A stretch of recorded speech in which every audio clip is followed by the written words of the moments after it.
আসসালামু আলাইকুম, welcome back to my channel. আজকে আমি আপনাদের সাথে শেয়ার করব এই পিকবোর্ডটি আমি ঠিক কিভাবে বানিয়েছি। চলুন তাহলে আপনাদের সাথে আমি শেয়ার করি। এখানে আমি যে চারটা বক্স নিয়েছি, এটা হচ্ছে গিফটের বক্স, আর এটা দিয়ে আমি আপনাদেরকে পিকবোর্ড তৈরি করে দেখাবো। আমি ইউটিউবে অনেক ভিডিও খুঁজেছি যে কিভাবে পিকবোর্ড বানানো যায়, যেহেতু আমি এখন দারাজে বা ফেসবুকে ঢুকলেই দেখা যায় যে পিকবোর্ডের অনেক সুন্দর সুন্দর ছবি। আর আমাদের কাছে যাদের এত টাকা নেই, তারা চাইলে আমরা কাগজ থেকে খুব সুন্দরভাবে পিকবোর্ড তৈরি করে নিতে পারি। আর এজন্য আমি চলে আসলাম আজকে আপনাদের সাথে শেয়ার করতে যে আমি ঠিক কিভাবে পিকবোর্ডটা তৈরি করেছি। আশা করছি ভিডিওটি শেষ পর্যন্ত দেখবেন, তাহলেই বুঝতে পারবেন যে আমি ঠিক কিভাবে পিকবোর্ডটি তৈরি করেছি। আর এটি খুবই সহজ তৈরি করা। যাদের আপুদের বাসায় সেলাই মেশিন আছে, এরা সেলাই মেশিনের উপরে আমার মতো এরকম ছোট একটি পিকবোর্ড তৈরি করে কাগজ দিয়ে নিতে পারেন। এতে করে আপনাদের কাজ করার সুবিধার্থে খুবই ভালো হবে বিষয়টি। অর্থাৎ পিকবোর্ডটি আপনাদের যদি সেলাই মেশিনের উপরে টাঙিয়ে রাখেন, তাহলে দেখা যাবে কাজ করার সময় টুকিটাকি যেটুকু প্রয়োজনীয় জিনিস হাতের কাছেই আপনারা পেয়ে যাবেন, বারবার উঠতে হবে না অথবা খুঁজতে হবে না। আর আমাদের যাদের বাসায় বাচ্চা আছে, এরা তো অবশ্যই সেলাই মেশিনের জিনিসপত্র নিয়ে দৌড়োদৌড়ি করে। এদের জন্যই এটা খুব সুন্দর একটা সিস্টেম যে সেলাই মেশিনের উপরে এভাবে একটি পিকবোর্ড তৈরি করে নেবেন। দেখতে পাচ্ছেন আমি এখানে এই যে বক্সগুলো ছুটিয়ে নিয়েছি, নিয়ে এভাবে একটা চারকোনা মানে একটা বক্সের মতো তৈরি করেছি। আর নিচে দেখতে পাচ্ছেন আমি কটন বার দিয়ে, যেখানে আমি সুতাগুলো রাখবো, এটার জন্য আমি কটন বার দিয়ে এভাবে একটি সিরিয়াল তৈরি করে নিয়েছি। এখানে 18 থেকে 20টা মতো আপনি সুতা রাখতে পারবেন, যেগুলো আপনার নিত্য প্রয়োজনীয় কাজে লাগে। এটা আপনার হাতের নাগালেই পেয়ে যাবেন কাজ করার সময়।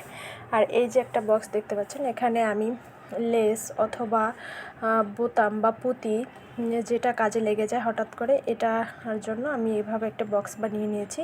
আর এই বক্সগুলো কীভাবে বানিয়েছি এগুলো যদি আপনাদের দেখাতাম তাহলে ভিডিও অনেক বেশি বড় হয়ে যেত।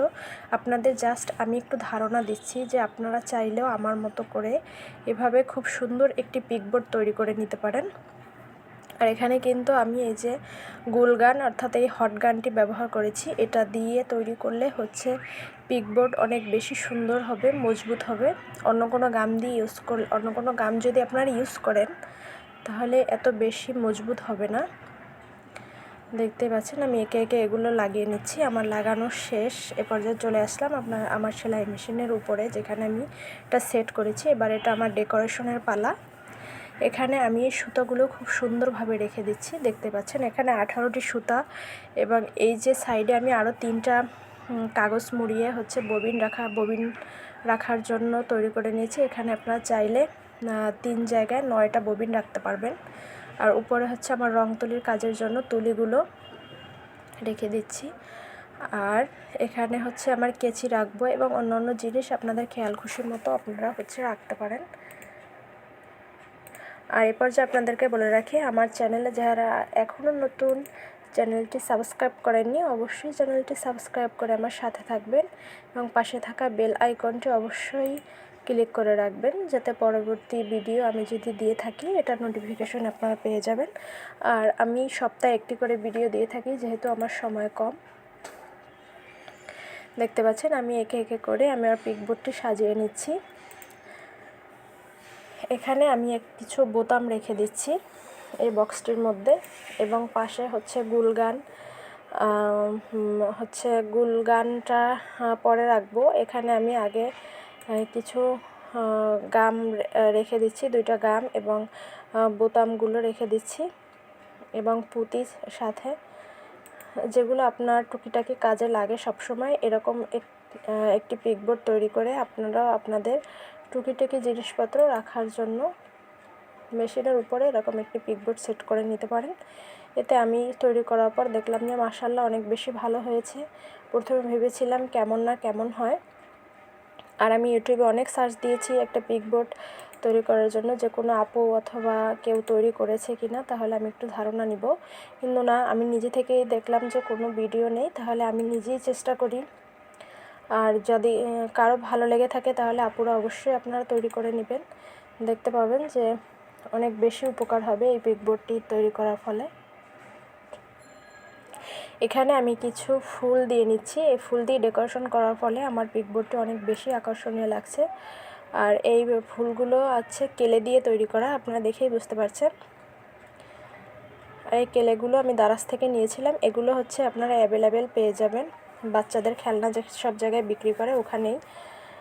এই ফুলগুলো দেওয়ার ফলে আমার পিকবোর্ডটি অনেক বেশি আকর্ষণীয় লাগছে এবং আগের চেয়ে বেশি সুন্দর লাগছে। আমি আস্তে আস্তে করে এটা সাজিয়ে নিচ্ছি, এই সাইড থেকেও ফুল দিয়ে নিচ্ছি। আপুরা যদি কোনো বিষয় জানতে চান, যে যদি আপনাদের কোনো প্রশ্ন থেকে থাকে, তাহলে আমাকে অবশ্যই কমেন্ট করে জানাবেন। এবং এই পিকবোর্ডটি তৈরি করা কেমন হয়েছে এটা অবশ্যই জানাতে ভুলবেন না, কারণ একটা ভিডিও করতে অনেক বেশি সময় লাগে। আপনারা দেখেন 2-4 মিনিট অথবা 10 মিনিটে, কিন্তু এই একটা ভিডিও তৈরির পিছনে আমার অনেক সময় লেগেছে। আমি 1 সপ্তাহ ধরে এটা কাজ করেছি, কিন্তু দেখলে মনে হয় না। প্রতিটা জিনিস তৈরি করতে আমার অনেক বেশি সময় লেগেছে। আর আমার চ্যানেলে আপনারা দেখেছেন ব্যাগের ভিডিও আছে, আমি এর পরবর্তীতে সুন্দর একটা ব্যাগের ভিডিও আপনাদের সাথে শেয়ার করব। এটার ভিডিও খুব তাড়াতাড়ি আমি আপনাদেরকে দিব। আমি দেখলাম আমার চ্যানেলে ব্যাগ তৈরির ভিডিও খুব ভালো রেসপন্স আসছে, আপনারা অনেক বেশি পছন্দ করেছেন। ইনশাল্লাহ আমি আপনাদের সাথে চেষ্টা করব সুন্দর সুন্দর জিনিস তৈরি করে শেয়ার করার এবং ব্যাগ তৈরি করার। আপুদের যদি কোনো প্রশ্ন থেকে থাকে অবশ্যই আমাকে কমেন্ট বক্সে জানাবেন, আমি আপনাদের যথাসাধ্য চেষ্টা করি আপনাদের কমেন্টগুলো রিপ্লাই দেওয়ার জন্য। দেখতে পাচ্ছেন আমি একে একে করে সবগুলো ফুল দিয়ে এখানে আমি খুব ভালোভাবে ডেকোরেশন করে নিচ্ছি, যাতে আমার পিকবোর্ডটি অনেক বেশি আকর্ষণীয় লাগে। আর দেখতে সুন্দর হলে মনের শান্তিটাই সবথেকে বড়। চাইলে আপনারা এরকম একটি বাসায় তৈরি করতে পারেন। আপনাদের এখানে খুব বেশি টাকা খরচ হবে না। আমার শুধু এখানে বাসায় কাগজ ছিল এবং গিফট বক্সগুলো ছিল, আর হচ্ছে কেলেও ছিল, শুধু আমার এখানে একটু লেস ব্যবহৃত হয়েছে। এছাড়া আমার তেমন কোনো খরচ হয়নি। আর দারাজে দেখলাম অনেক টাকা দাম, ওগুলো আসলে অনেক ভিআইপি দামের, ওগুলো আমাদের মতো যাদের কাছে টাকা নেই এদের পক্ষে কেনা আসলেই সম্ভব না। তাই আমি কাগজ দিয়ে তৈরি করে নিয়েছি, আপুরাও চাইলে এভাবে কাগজ দিয়ে তৈরি করে নিতে পারেন। তো দেখতে পাচ্ছেন আমার পিকবোর্ডটির ফাইনাল লুক ঠিক আমি মেশিনের উপরে লাগিয়ে নিয়েছি আমার প্রয়োজনীয়